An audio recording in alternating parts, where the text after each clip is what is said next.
దేవుణ్ణి ఎరగటం చాలా ప్రాముఖ్యమైనది. ఎప్పుడైతే ఒక మనిషి దేవుణ్ణి ఎరగకుండా జీవిస్తాడో సమాజంలో చాలా మార్పులు వస్తాయి, ఆధ్యాత్మిక స్థితిలో మార్పులు వస్తాయి. మొట్టమొదటిగా చూస్తే దేవుణ్ణి మనిషి చక్కగా ఎరిగాడు. ఆదాముని మానవుడు సృష్టించినప్పుడు ఏదేను తోటలో దేవుడు ఎవడో మానవుడికి చక్కగా తెలుసు. దేవుని యొక్క ఎరుక మానవునికి స్పష్టంగా ఉంది. చల్లబూట హాయిగా ఆదాముతోటి కలిసి మరి దేవుడు సవాసం చేస్తూ దేవుని యొక్క సన్నిధి సవాసాలతోటి చక్కగా సంబంధాన్ని కలిగి మానవుడు ఉన్నాడు. ఎప్పుడైతే ఆదాము ఏదేను తోటలో మొట్టమొదటిగా ఆజ్ఞ అతిక్రమం చేసి మానవుడు పాపాన్ని కొడిగట్టాడు, దేవునికి మానవుడికి మధ్య సంబంధం కట్టయింది. దేవుడు మనిషికి దూరం అయిపోయాడు.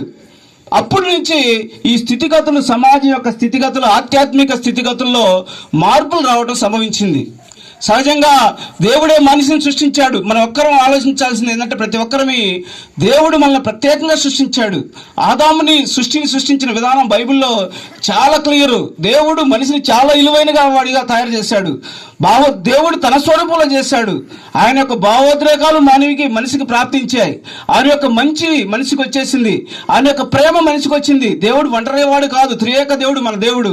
ఇటువంటి మంచి గుణాలతో మనిషిని చేస్తే మనిషి ఆజ్ఞ అతిక్రమించడం ద్వారా పరిశుద్ధుడైన దేవుడు, పవిత్రుడైన దేవుడు మనిషిని దగ్గర చేర్చుకోలేక దేవుణ్ణి చేతిలో విడిచిపెట్టినటువంటి పరిస్థితి. దేవుడు మనిషిలో లేకపోతే, దేవుడు మనిషికి దూరం అయిపోతే సమాజంలో స్థితిగతులు, నేరాలు, ఘోరాలు, ఈ పరిస్థితులు ఏ విధంగా మారతాయో ఆ చిట్టా పౌలు గారు చెప్పారు. సహజంగా మరి మనిషిని తయారు చేసేటప్పుడు ప్రాణాత్మ శరీరాలతోటి కలబోతతో మనిషిని తయారు చేశాడు దేవుడు.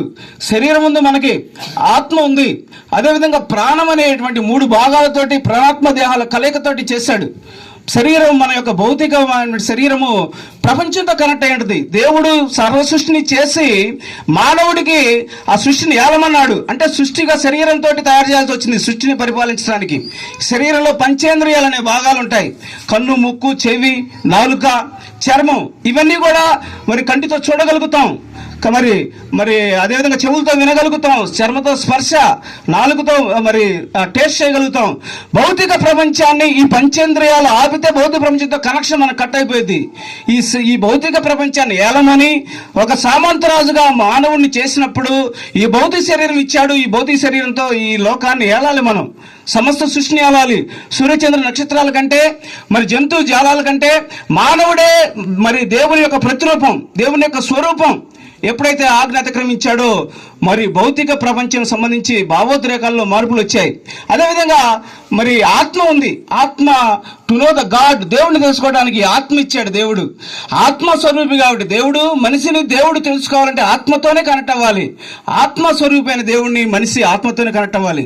ఎప్పుడైతే మొట్టమొదటిగా ఏదైనా తోటలో పాపం చేశాడో ఆత్మ దూరం అయింది మనిషికి, దేవుని ఆత్మ దూరం అయిపోయింది. సమాజంలో స్థితిగతులు, ఆధ్యాత్మిక స్థితిగతుల్లో మార్పులు వచ్చాయి.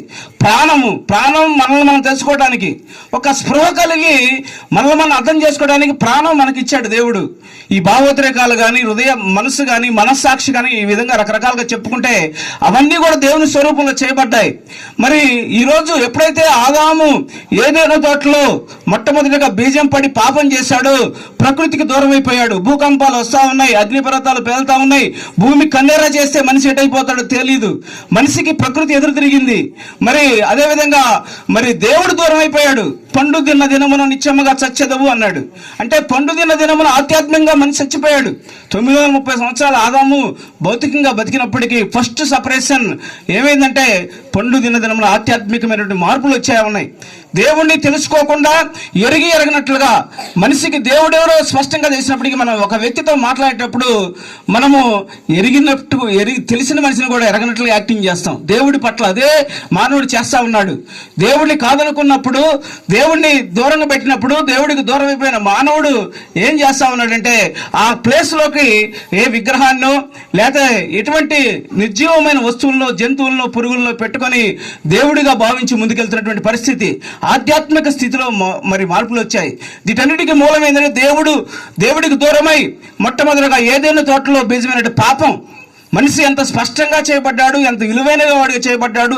కుల మత ప్రాంత భేదము లేకుండా ప్రతి ఒక్క మనిషిని దేవుడు విలువైన వాడిగా చూశాడు. ఇంత విలువైన మనిషి మరి పాపానికి వచ్చినప్పుడు, పాపం ఎంటర్ అయినప్పుడు దేవుడికి దూరమైన స్థితిగతుల్లో, సమాజంలో నేరాలు, ఘోరాలు, ప్రకృతి వైపరీత్యాలు, అనేకమైన స్థితిగతులు మరి ఈ మానవ జాతిలో ఎంటర్ అయినాయి. ఈరోజు మనం తెలుసుకోవాల్సిన విషయం ఏంటంటే, దేవుణ్ణి తెలుసుకోవాలి, దేవుణ్ణి ఎరగాలి. దేవుణ్ణి ఎరుగైతే ఎవరైతే ఉంటారో వాళ్ళు జ్ఞానవంతులుగా ఉంటారు. ప్రపంచ దేశాల్లో, పాశ్చాత్య దేశాల్లో బైబిల్ తెలిసినటువంటి గొప్ప గొప్ప శాస్త్రవేత్తలు బయటకు వచ్చింది ఎక్కడి నుంచి అంటే బైబిల్ నుంచే. మన దేశంలో ఎందుకని మరి పరిజ్ఞానంలో వెనకబడి ఉన్నామంటే, మరి అంతరిక్షంలో పోయినటువంటి మొట్టమొదట చంద్రమండలోకి వెళ్ళినటువంటి నీల్ ఆర్మ్స్ట్రాంగ్ మరి పాశ్చాత్య దేశం నోబెల్ అవార్డులు గెలుచుకున్న వాళ్ళు బైబిల్ తెలుసు, బైబిల్ జ్ఞానం తెలుసు, దేవుణ్ణి ఎరిగి ఉన్నారు. వారు కొత్త విషయాలు కనుగొన్నారు. మనం ఇప్పటికి కూడా చందమామలకు మొన్న ఈ మధ్య ఇండియా ఆన్ ద మూన్ అన్నారు. మొన్న ఈ మధ్య వెళ్ళాం. మొన్నటి దాకా చందమామ రావే, జాబిల్లి రావే, చందమామ దేవుడిగా మన దేశం ప్రకటించుకుంది. చూడండి ఎంత ఆధ్యాత్మిక స్థితిలో మనం వెనకబడి ఉన్నాము. మరి మన ఎవరెస్ట్ శిఖరం, హిమాలయాల్లో ఉన్న ఎవరెస్ట్ శిఖరాన్ని నార్వే దేశస్థు అక్కడ మరి క్రిస్టియన్ ఎక్కాడు.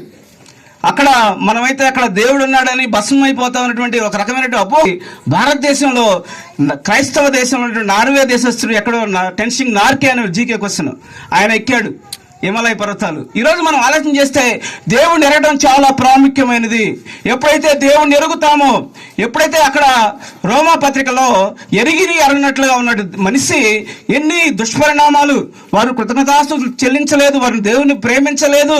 మరి పురుషులతో అవాంఛనీయమైనది, స్త్రీలతో అవాంఛనీయమైనది, మరి గొప్ప మరి విలవతాండమైనటువంటి ప్రకృతి వైపరీత్యాలు ఇవన్నీ కూడా మనిషికి ఎంటర్ అయినాయి. వీటన్నిటికీ మూల కారణం ఏదైనా తోటలో బీజం పడింది. మానవుణ్ణి దేవుడు ప్రత్యేకంగా సృష్టించాడు. దేవుడు